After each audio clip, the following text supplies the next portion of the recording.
Il aurait aimé ça en avoir de mon âge ou plus jeune. Ça, il me le disait. Qui te le disait? Bob. Il m'avait même dit à un moment donné qu'il aimerait ça avoir quelqu'un qui n'avait pas fait l'amour encore. J'ai dit d'oublier ça. Il s'en est passé des choses depuis février dans le dossier de Bob. Bob pour les jeunes filles avec qui il avait des relations sexuelles. Robert Miller dans sa vie d'homme d'affaires multimilliardaire.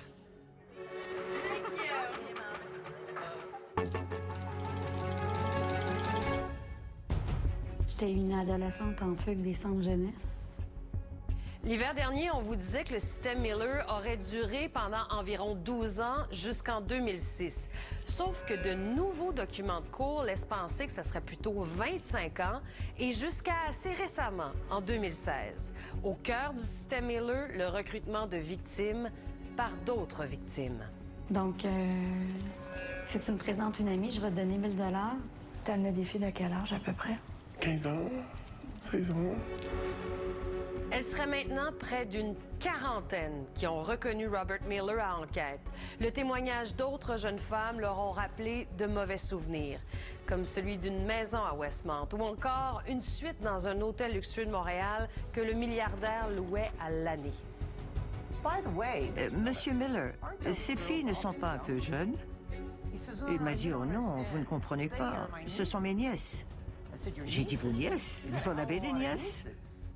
Robert Miller continue de nier les révélations de ce reportage que nous allons vous représenter parce qu'il ne cesse d'y avoir de nouveaux développements dans cette sordide affaire et tout au long de cette rediffusion, on vous fera part des nouveaux éléments.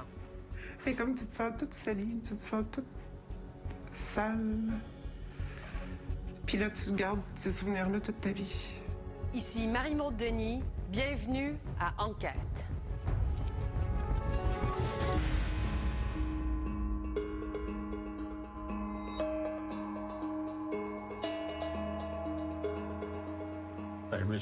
Une femme m'a appelé. Elle a dit, « Il paraît que vous êtes le détective le plus honnête que je pourrais trouver. »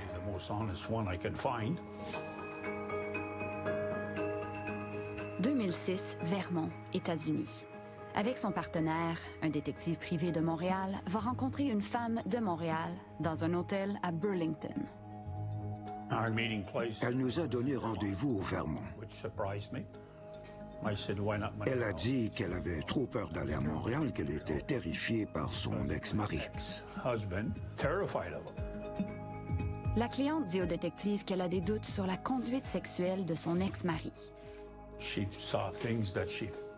Elle avait vu des choses, du matériel pornographique, et elle disait avoir été horrifiée.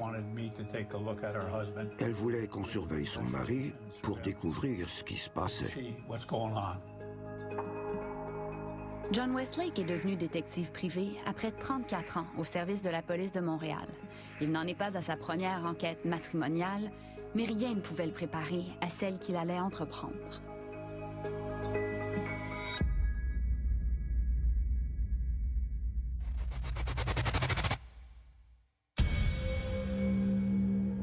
La cible de l'enquête n'est pas le premier venu. Il s'agit d'un homme d'affaires, alors président fondateur d'une multinationale basée à Montréal. Future Electronics appartient à Robert Miller. C'est l'un des plus gros distributeurs de composantes électroniques de la planète et une des sociétés les plus secrètes du Québec. Ses ventes atteignent 2 milliards de dollars par année. Elle emploie 5000 personnes dans le monde, dont 1500 à son siège social de Pointe-Claire, près de Montréal. Future Electronics et son fondateur font rarement les manchettes. Peu d'articles, peu de photos. Robert Miller est un homme très discret.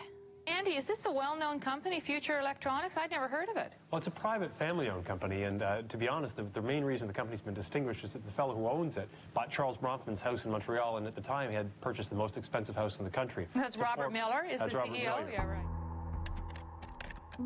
Selon le site Internet de Forbes, sa fortune s'élève aujourd'hui à près de 2 milliards de dollars américains. Il serait l'un des hommes les plus riches au Québec et même au Canada. Robert Miller a 2 jets privés, dont les allées et venues sont difficiles à retracer. et l'image de sa luxueuse résidence de Westmount est brouillée sur Google Street View.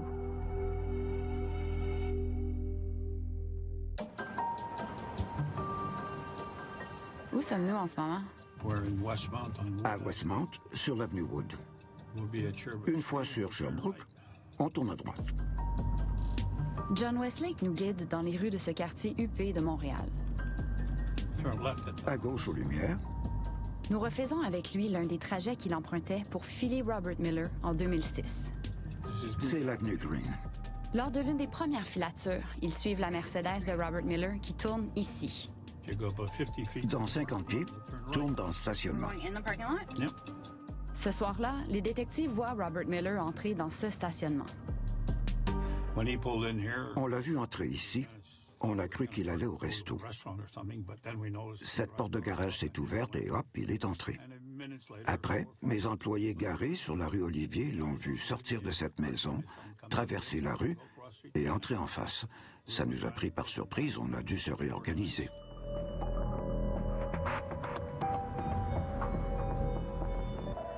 La voiture de Robert Miller disparaît donc dans ce garage lié à cette maison qui lui appartient. Ce qui surprend, c'est qu'il sort ensuite par l'avant, traverse la rue et entre dans celle-ci, le 380 avenue Olivier. Because that wasn't his main house. Non. Non, elle était plus haut dans Westmount sur Summit Crescent. Robert Miller utilise donc 2 autres maisons à seulement 5 minutes en auto de son domicile. Les détectives organisent la surveillance de cette propriété.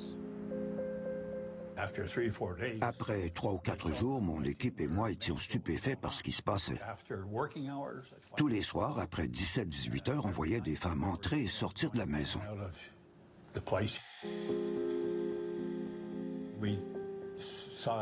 On a vu le fonctionnement du système. Quand la lumière s'allumait, ça signifiait la venue de quelqu'un. Et là, un taxi arrivait, une fille en sortait, et elle rentrait dans la maison pour y passer un petit bout de temps. On s'inquiétait qu'il semblait y avoir des jeunes filles, je veux dire 15, 16, 17 ans. On ne savait pas. Selon leur rapport, les détectives surveillent pendant 3 semaines. 14 fois, ils observent des jeunes femmes entrer et sortir de la maison alors que Robert Miller est à l'intérieur. 19 jeunes femmes.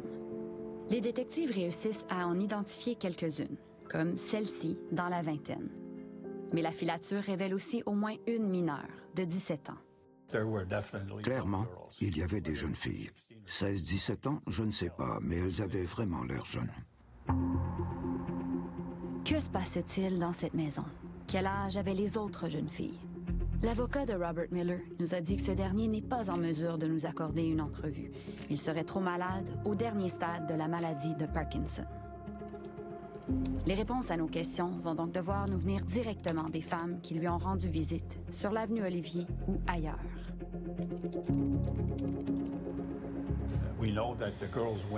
On sait que les filles qui entraient sortaient toujours avec des sacs. Des cadeaux, c'est sûr. Il avait un entrepôt plein de vêtements dans l'ouest de l'île. On peut supposer que tous ces trucs venaient de là. En effet, les détectives observent Robert Miller et 7 jeunes femmes mettre un sac de hockey dans sa voiture à cet entrepôt de Pointe-Claire. Le contenu de ces sacs de hockey joue un rôle important dans cette histoire. Nous le découvrirons plus tard. Avenue Olivier, John Westlake et son équipe remarquent aussi d'autres hommes qui s'affairent autour des 2 maisons. C'est à ce moment-là que la situation se complique pour les détectives. Ils ont été repérés. Je me suis fait approcher par 2 membres de sa sécurité qui travaillaient directement pour lui.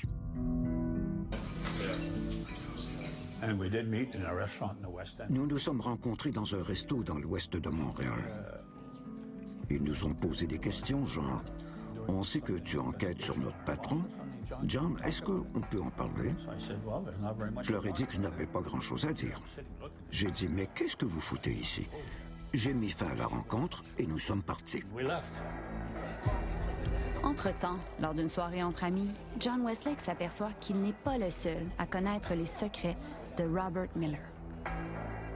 L'as-tu, John? Tu enquêtes sur Miller? Doing something with Miller.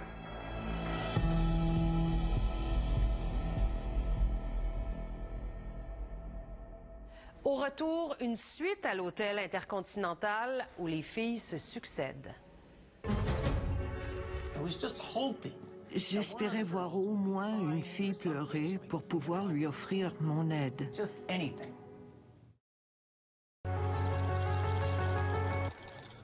Pour que le système Miller fonctionne, ça prenait des lieux discrets pour amener les jeunes filles. Et malgré ces précautions, il y a des employés d'hôtels du centre-ville de Montréal qui ont vu pas mal de choses. D'ailleurs, l'une des femmes qui poursuit actuellement Robert Miller vise également l'hôtel Le Reine-Élisabeth, qui nie toute responsabilité.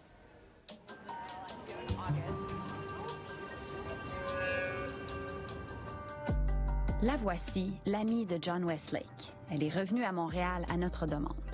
Aujourd'hui, elle vit ailleurs, mais elle tenait à nous raconter ce qu'elle a vu ici à la fin des années 90.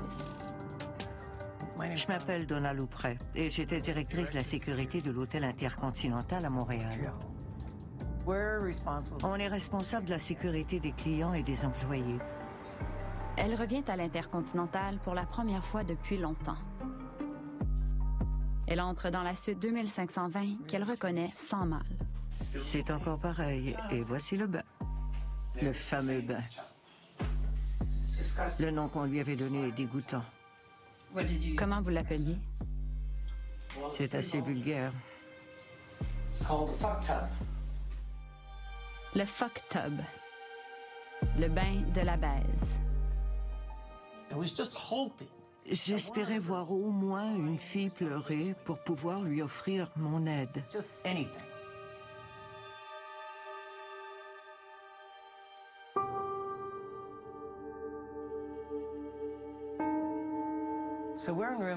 Nous sommes dans la chambre 2520.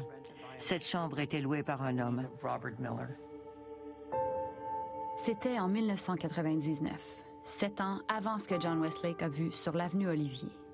Monsieur Miller passait ici toutes les semaines, à peu près 4 ou 5 jours par semaine. Il ne passait jamais la nuit. Il ne dormait pas ici. Une chambre à 15 minutes de chez lui, qu'il louait à longueur d'année sans jamais y passer la nuit. Pourquoi venir à notre hôtel presque tous les jours, sans y dormir, s'il habite ici, à Montréal? C'est dérangeant. Je voulais savoir pourquoi. Robert Miller nous écrit qu'il louait la chambre pour avoir un endroit où se reposer. Il aurait aussi modifié le bain en raison de sa maladie. Monsieur Miller voulait une immense baignoire dans la salle de bain. Il l'a choisie, puis notre ingénieur l'a fait installer à ses frais. C'est en parlant à ses employés que la directrice de la sécurité de l'hôtel réalise qu'il se passe quelque chose. Mon équipe de nuit me livrait des comptes rendus. Donna, c'est terrible, ces filles sont si jeunes. Mais de quoi parlez-vous? Ils lui disent voir plusieurs jeunes femmes monter au 25e étage. À quelle fréquence passaient les filles? Elles étaient combien? Avec quel âge? Je ne pourrais pas te dire combien de filles par soir. Mais plus qu'une. Oui. J'ai vu quelques jeunes filles. Toutes semblables. Petites, pour la plupart cheveux foncés. De très jolies filles.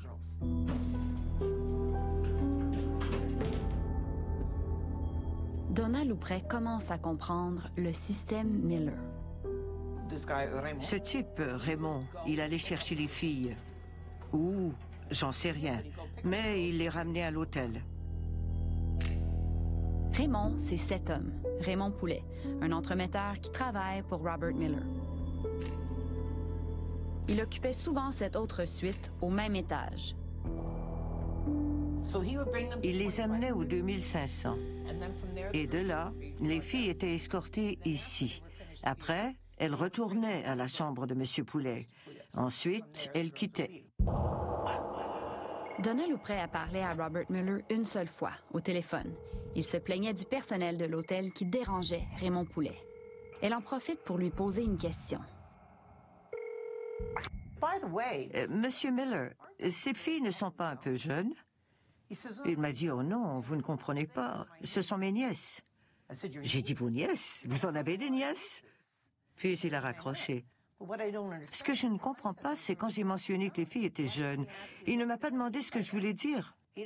Il le savait très bien.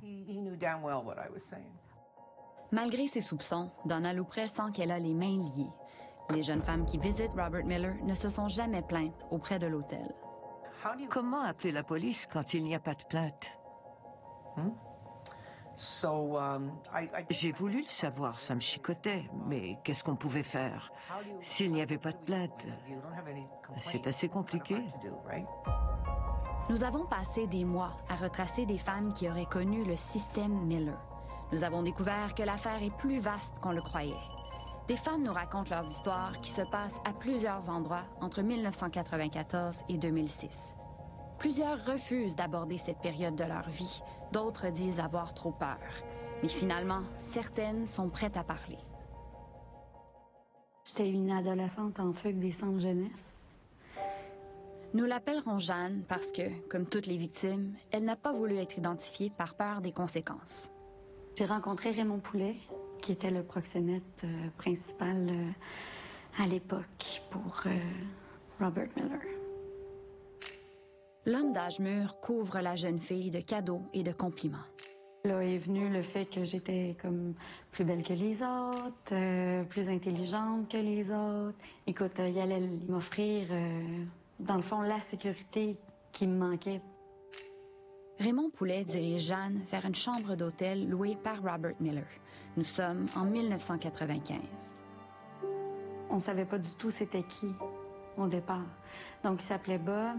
Il n'y avait aucune photo de lui nulle part. On savait pas que Bob était Robert Miller.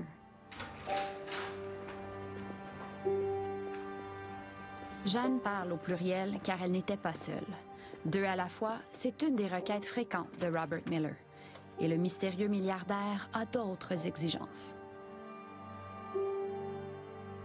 Il fallait se laver. La première fois, il a fallu que je me lave aussi là, devant lui, puis il fallait vraiment que tout soit bien propre. Je sais qu'il exigeait des filles, souvent qui allaient chez le médecin, passer des tests de dépistage, des tests de sida, parce qu'en fait, lui, il voulait pas utiliser de condom, mais il voulait s'assurer que la fille était pas malade. Jeanne dit qu'elle a eu des contacts sexuels avec Robert Miller à 2 reprises, à l'âge de 17 et 18 ans. Puis, elle est restée dans son orbite. Elle le décrit comme un homme ni violent, ni agressif, mais obsédé par la nouveauté. Robert, il aimait pas coucher avec les filles très longtemps. Donc, il fallait qu'il y ait une variété. Il y avait une date de péremption sur chacune des filles, puis il se tannait, là. Jeanne a côtoyé plusieurs jeunes filles qui rencontraient Miller grâce à Raymond Poulet. C'était pas que des mineurs, au départ, parce que dans le fond, il se contentait de ce que Raymond pouvait fournir. Je sais que la demande est venue après, là. C'est quoi la plus jeune que tu as vue? Je suis assez certaine qu'elle avait 14 ans. Je suis assez certaine. Un 14 ans qui avait l'air vieille ou un comme... Non, c'était un 14 ans avec un baby-face puis des petites boucles. Est-ce que ça se peut que Robert Miller ne savait pas que... C'est impossible. OK. C'est impossible qu'il savait pas. Que c'était des mineurs. Que c'était des mineurs. Celles qui nous ont confié leur récit nous disent avoir rencontré Robert Miller dans plusieurs grands hôtels montréalais. Ici et ici à l'Intercontinental, l'hôtel où Donna Loupret travaillait. Un de ses employés m'avait dit « Je comprends pas pourquoi ça te dérange qu'il y ait des putes dans sa chambre. » Des putes? De quoi tu parles? Ce sont des enfants. Au début des années 2000, Robert Miller quitte les hôtels. C'est cette maison qui sera désormais au cœur de son système.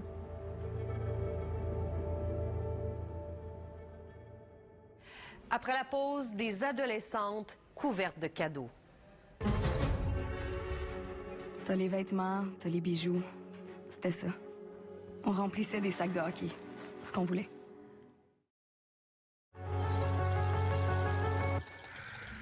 On peut se demander pourquoi cette affaire est restée secrète si longtemps. Une partie de la réponse, c'est la honte des victimes d'avoir dit oui et d'en avoir entraîné d'autres.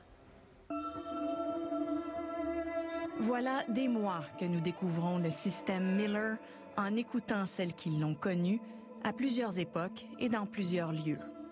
Au total, nous avons parlé à une dizaine de jeunes femmes. 6 disent avoir eu des relations sexuelles avec lui lorsqu'elles étaient mineures.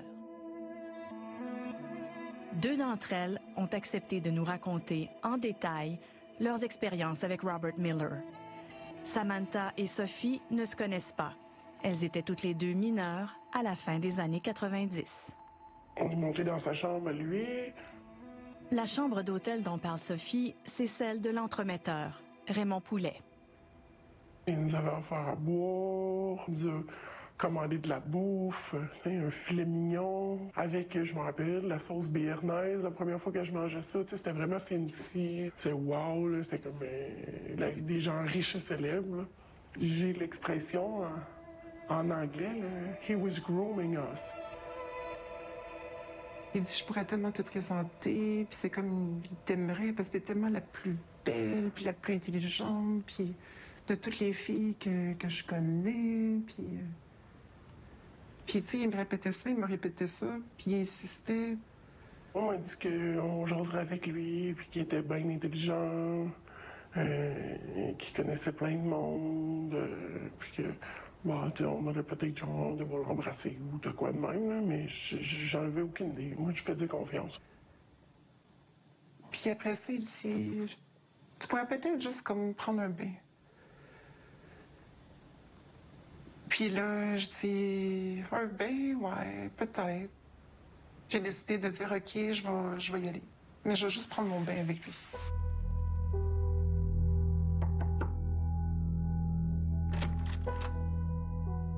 Il y avait des dents blanches, là. Blanches.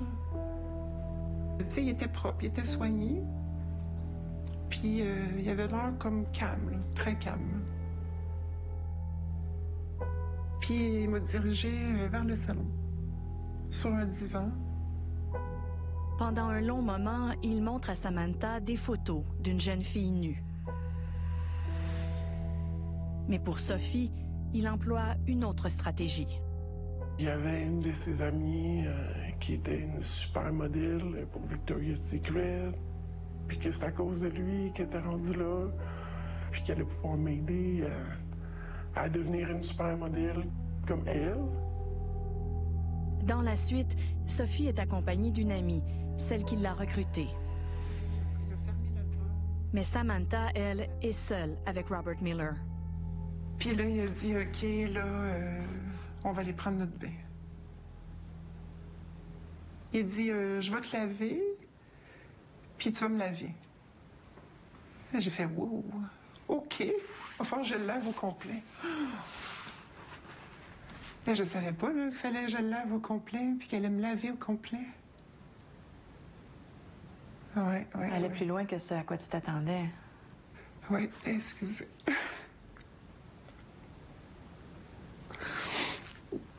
J'allais pas beaucoup parler de ça, là, fait que...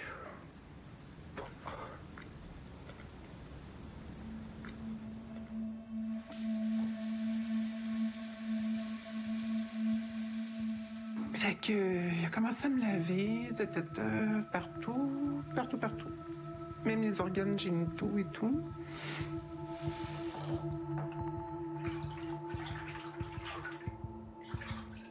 J'ai dit, vas-tu comme me rentrer le doigt?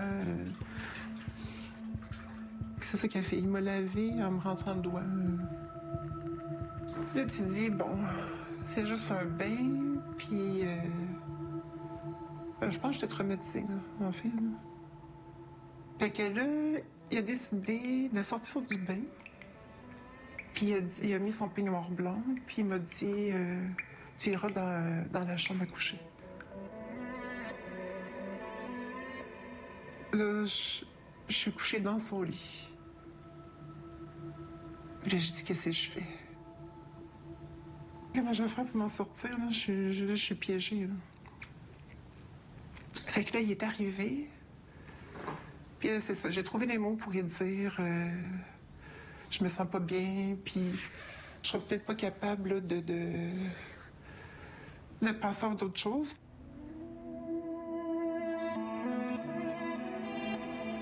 Robert Miller ne proteste pas et la laisse partir. Samantha avait 15 ans. Sophie, elle, 14. Est-ce qu'à un moment donné, tu as compris ce qu'il fallait que tu fasses? Ben oui. Ouais. Puis la seule chose que je me disais, c'est toi qui t'es mis dans cette situation-là, fait que... Puis il nous a amenés dans la chambre après.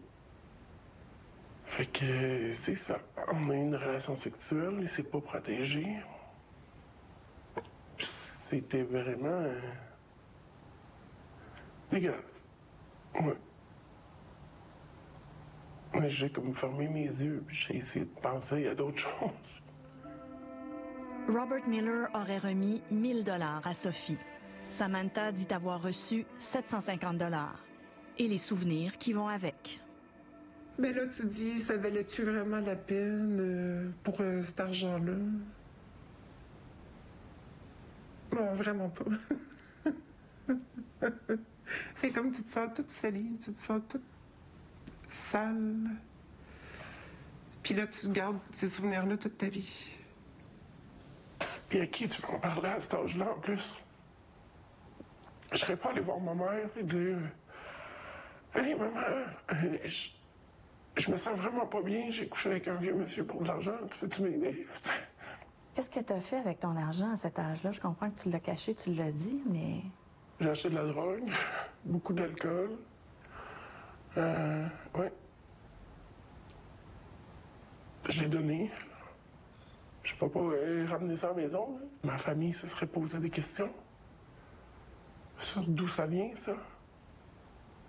Je pensais à la presse. J'étais camelot, là.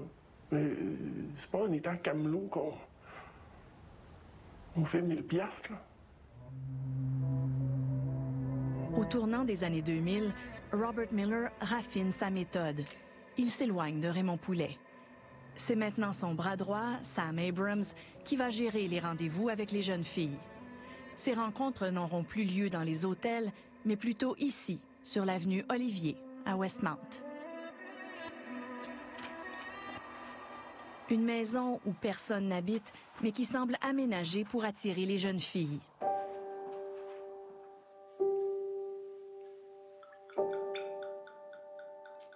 Elles sont plusieurs à nous décrire le même parcours. D'abord, un verre d'alcool, du Baileys par exemple. Ensuite, la descente au sous-sol. Une autre jeune femme nous décrit la suite. Julia avait 17 ans à l'époque. On allait dans le sous-sol, puis tu choisissais, là. Il y avait des murs, des CD sur tous les murs. C'était un magasin pour nous autres. Tu sais, quand t'es jeune, là. Il y avait plein d'affaires de Victoria's Secret. C'était comme assez impressionnant. Là. T'as les vêtements, t'as les bijoux. C'était ça. On remplissait des sacs de hockey. Ce qu'on voulait. Je me suis vraiment dit, c'est comme Seigneur, il doit y avoir du monde pour avoir tout ce stock-là. Ensuite, c'est l'heure de monter au premier, là où se trouvent les chambres.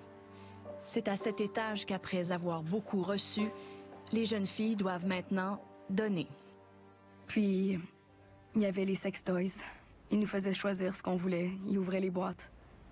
Et ils aimaient ça avec les deux filles. Puis à deux, on s'encourageait un petit peu mutuellement à être un peu plus fortes pour faire ça. Mais ça passait relativement vite. Avant de partir, Robert Miller leur remet des enveloppes avec beaucoup d'argent, entre 1 500 et 4 000 $ selon nos sources. Elle quitte ensuite avec le fameux sac de hockey rempli de cadeaux. C'est exactement ce que fait cette jeune femme, filmée par des détectives privés en 2006. On restait pas très longtemps non plus.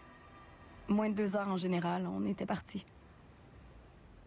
Moins de 2 heures, incluant des relations sexuelles complètes avec la plupart de celles à qui nous avons parlé. À ces allégations précises, l'avocat de Robert Miller répond ceci.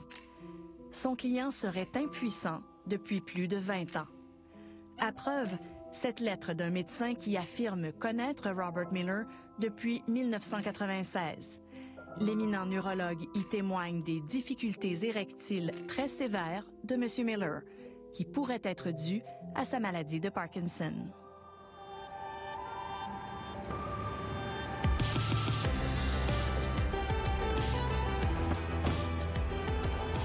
Selon nos sources, Robert Miller avait plusieurs favorites. À celle-là, il réserve le traitement royal. Voyage entre copines avec limousine et chauffeur, hôtel, boutique et resto de luxe. La vie de star, tout frais payé, à 16 ou 17 ans. Mais à 14 ans seulement, Sophie n'a pas droit à ce genre de faveur. Robert Miller lui trouve une autre place dans son système. Voici ce qu'il lui propose. Que je pourrais me faire plus d'argent, puis que je pourrais y amener des filles, lui, à la place, puis que lui, c'était vraiment mon ami, puis c'était lui qui allait prendre soin de moi. Mais donc, tout de suite, tu as compris que si tu voulais continuer à faire des sous, il fallait que tu ramènes d'autres filles. Oui. Qu'est-ce que ça changeait pour toi? Que je ne fais pas me taper le gros dégueulasse. D'habitude, quand on amenait une fille, c'était avec la fille qui avait des relations sexuelles, pas avec celle qui les avait amenées. Fait que c'est une grosse partie de la culpabilité que j'ai aujourd'hui.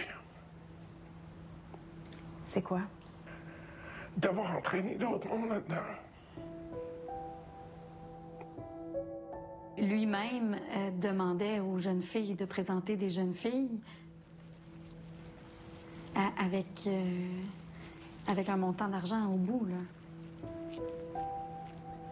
Donc, si tu me présentes une amie, je vais te donner 1 000 $. T'amenais des filles de quel âge, à peu près? 15 ans, 16 ans. Est-ce que ça faisait partie de la commande? Il aurait aimé ça en avoir de mon âge ou plus jeune. Ça, il me le disait. Qui te le disait? Bob. Il m'avait même dit à un moment donné qu'il aimerait ça avoir quelqu'un qui n'avait pas fait l'amour encore. J'ai dit d'oublier ça. Il t'a demandé que tu lui amènes une jeune fille vierge? Oui. L'avocat de Robert Miller soutient que son client n'a jamais eu de relation sexuelle avec une personne qui n'avait pas l'âge de consentement, c'est-à-dire 14 ans à l'époque. Le code criminel est pourtant clair. Tout rapport sexuel payé avec une mineure est un acte criminel. Plusieurs juristes nous le confirment, le consentement de la mineure est invalide parce qu'elle a été rémunérée. L'avocat de Robert Miller conclut sa lettre ainsi. Il n'y a tout simplement pas de victime dans cette affaire. Hormis mon client, si vous décidez de diffuser ces allégations fausses et diffamatoires. Il n'y en avait rien à faire de moi. Il voulait pas être mon ami, puis il voulait pas m'aider dans la vie, puis tout ce qu'il voulait, c'était avoir des filles pour lui, là. Puis que ce soit moi ou un autre, ou n'importe quel autre, ça change absolument rien. Je pense pas qu'il s'est demandé une fois c'est quoi que ça allait être d'impact sur nous.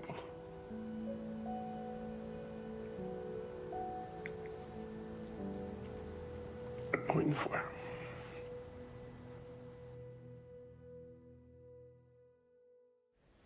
Au retour, la police va s'en mêler, mais ça va mal se passer pour les victimes. Je me suis senti là, comme une merde totale.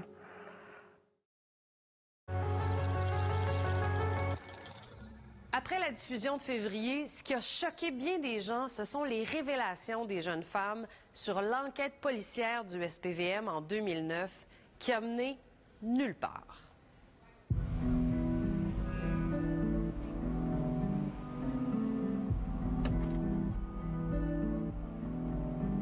Nous sommes en 2006.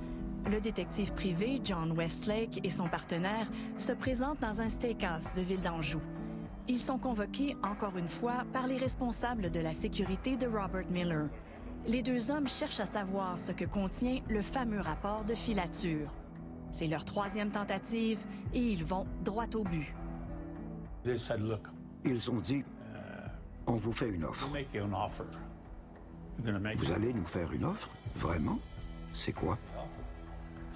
Steve Roberts a dit 300 000 $ si vous mettez fin à l'enquête et que vous nous remettez ce que vous avez.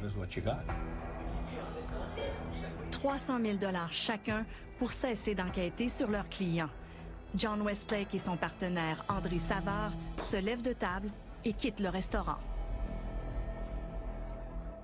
André et moi, on est allés directement à la police pour leur dire ce qui s'était passé. On leur a présenté nos rapports et on a dit qu'on ne pouvait rien faire de plus. On ne pouvait pas les arrêter. Mais on peut vous donner tout ce qu'on a. La police de Montréal lance une enquête. Sans hésiter, Donna Loupret accepte de collaborer. Des enquêteurs m'ont rendu visite. Ils ont filmé mon témoignage. Et je me suis dit, oh, finalement, ça va arrêter. Il va arrêter. En 2009, les policiers débarquent au siège social de Future Electronics avec un mandat de perquisition. Selon nos sources, la cible est NCIS, l'entreprise des responsables de la sécurité de Robert Miller. Leurs bureaux sont à la même adresse. La même année, Robert Miller est convoqué au poste de police. Il est pris en photo avec ses acolytes pour permettre aux victimes de les identifier. Ces photos, nous les avons obtenues. D'abord, un Robert Miller visiblement contrarié. Puis, Terry Corcoran et l'ex-policier Stephen Roberts, les deux détectives privés qui travaillent pour lui. Et Raymond Poulet, l'entremetteur. Sur LinkedIn, il a aussi un autre titre, conseiller personnel du président chez Future Electronics. Finalement, Sam Abrams, le point de contact avec les jeunes filles. Son poste officiel, vice-président directeur chez Future.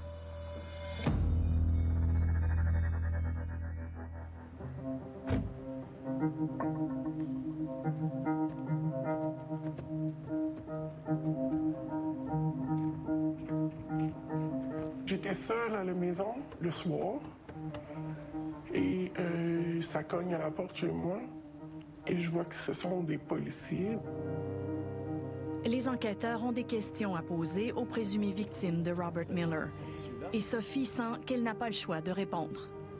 Et ils voulaient que je leur parle de Bob et tout ça, sinon ils allaient m'arrêter, moi, pour avoir tenu un réseau de prostitution juvénile. À 14 ans et 15 ans. Exactement. Au moment de l'enquête, Sophie travaille depuis plusieurs années. Elle a fait de longues études et laissé son passé derrière elle.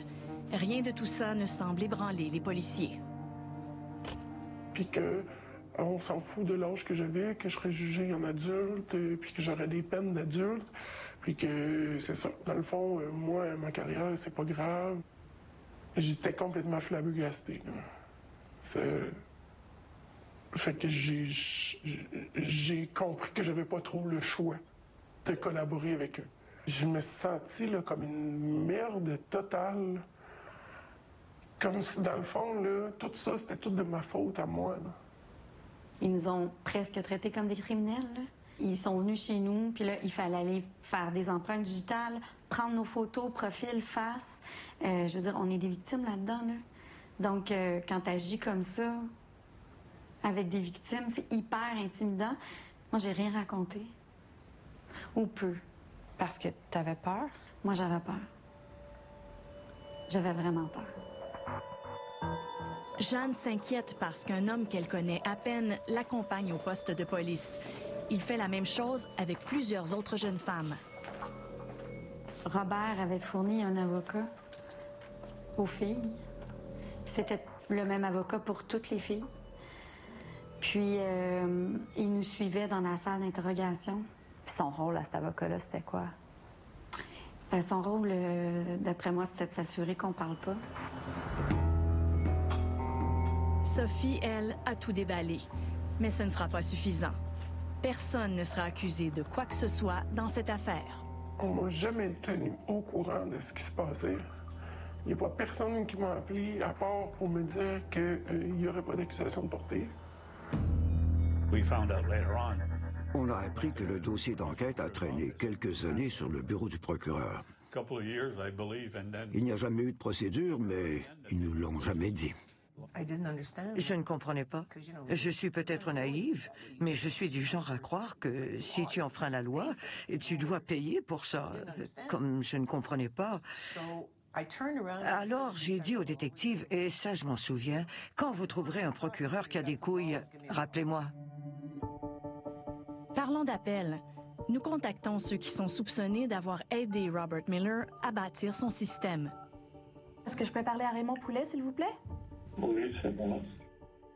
Raymond Poulet refuse notre demande d'entrevue. Je ne souhaite pas vous rencontrer parce que je suis pas au courant de ce que vous parlez.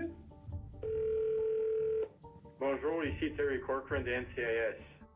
Nous avons aussi appelé les détectives de Robert Miller. Veuillez laisser un message, je vais vous rappeler aussitôt que possible. C'est un avocat qui nous a répondu par écrit. Il nie vigoureusement les allégations contre Terry Corcoran, Stephen Roberts et NCIS. Hello? Oui, bonjour. Est-ce que je peux parler à Sam Abrams? Moi-même. Nous avons aussi rejoint Sam Abrams au bureau de Future Electronics. We're doing a story about a system in which underage girls for lots of years were paid for sex by Mr. Miller through you and other people. Okay. Let me speak to Mr. Miller. Monsieur Abrams ne nous a pas rappelé. Quant à Robert Miller, il qualifie l'ensemble des allégations de fausses et malicieuses. Et il rappelle que l'enquête criminelle a été fermée sans qu'aucune accusation ne soit déposée. Moi, je pense que ce réseau-là, il y avait juste un client, puis c'était lui. Fait que je vois pas comment il peut pas être à la tête de ça, là. Mais pourquoi personne n'a parlé avant maintenant? Ça fait 20 ans et plus. La plupart des filles qu'il rencontrait ne savaient pas c'était qui, lui. Donc, c'est difficile, à ce moment-là, d'aller porter plainte contre quelqu'un qu'on sait même pas c'est qui, tu sais. 25 ans plus tard, malgré tout ce qu'on sait maintenant sur le consentement, la manipulation, les pièges tendus à des jeunes filles mineures, malgré MeToo aussi, Sophie continue de s'en vouloir. Dans ma tête, je sais que je pouvais pas vraiment consentir à quoi que ce soit à cet âge-là, là. Mais je me suis mis dans cette position-là tout seul. Il n'y a pas personne qui m'a forcé. C'est quand même un feeling que j'ai tout le temps. Tu sais qu'il y a peut-être une partie des auditeurs qui vont dire ils ont été rémunérés, tu sais. Ils auraient pu arrêter, ils auraient pu s'en sortir. À un certain point, je suis quasiment d'accord, mon film. C'est un peu la même affaire que quelqu'un qui dit « Ouais, mais regarde, apporter une jupe courte, tu sais. » Mais si c'est ça que les auditeurs veulent penser, j'espère qu'ils n'ont pas de filles. Ceux qui pensent ça. Qu'est-ce que tu voudrais dire aux autres filles qui sont peut-être en train d'écouter l'émission à la maison puis qui ont vécu la même chose que toi puis qui ont peur de parler? Ah, dénoncez-le. Dénoncez-le. Portez plainte. Bob, c'est Robert Miller. Cet avocat qui aurait tenté, pour le compte de Robert Miller, d'influencer le témoignage des jeunes femmes, c'est Stéphane Anger, selon une poursuite déposée cet été. Maître Anger, ainsi que toutes les personnes visées par divers recours judiciaires dans cette affaire, nient les allégations. 35 femmes se sont jointes à un recours collectif contre Robert Miller, Raymond Poulet, Sam Abrams et Future Electronics. On est loin de la fin, le recours collectif n'a pas encore été autorisé, mais Robert Miller ne pourra certainement pas dire qu'il n'a pas d'argent puisqu'il a vendu Future Electronics il y a quelques semaines à des intérêts taïwanais pour plus de 5 milliards de dollars. L'autre dossier qu'on suit de près, c'est l'enquête policière qui a été relancée avec beaucoup de vigueur après la diffusion du reportage. Les résultats se font attendre impatiemment par plusieurs personnes.